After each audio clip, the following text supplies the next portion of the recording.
Oh my gosh, my story. Had my grandchild, perfectly healthy grandchild. His name is Dylan. When he was about 15 months of age, we lost him like overnight to autism. Speech was gone, quit pushing toys, quit looking at us in the eye, no eye contact, no nothing. We lost him. So I knew, oh gosh, it looks like we have autism on our hands, and I denied it. After watching him for a few weeks, I told my daughter, and we got the diagnosis of autism at about 2 years old. So then we dove right in. Thought, okay, I lost my grandbaby. How do I get him back?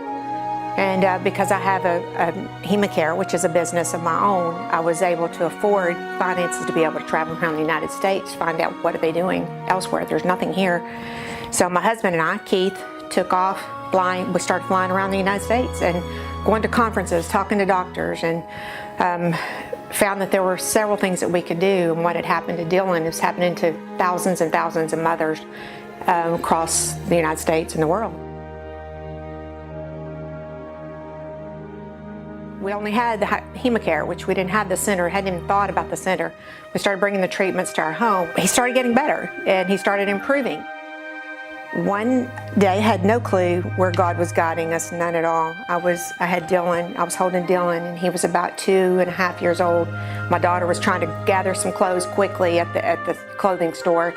So I was holding him, and we heard a little boy screaming. Went over to this little child, and he was about 6 or 7, and the dad was trying to console this little boy, and he was just screaming and very upset. I asked him if he had autism, and he said yes. So we had a conversation.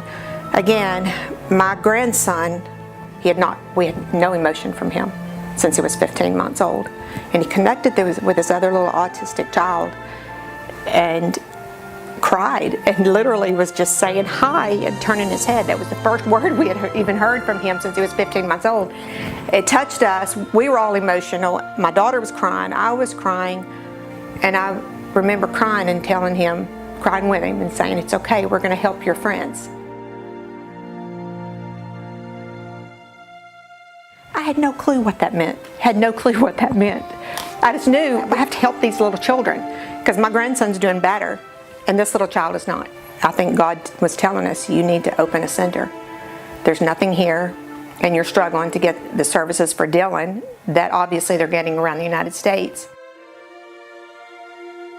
I was renting a building for HemaCare Plus and wasting the money on a rental place.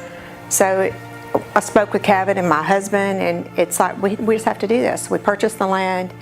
It took us a couple of years to get this place open, but God guided us every step of the way. It's different here. It's very different. You feel that spirit when you come in, when you walk in the door. All the parents are telling me that same thing. From the minute they walk in, they feel loved, they feel connected. They feel like they do have hope when they walk out. And that's what we're about. And we're striving to be the best that we can be.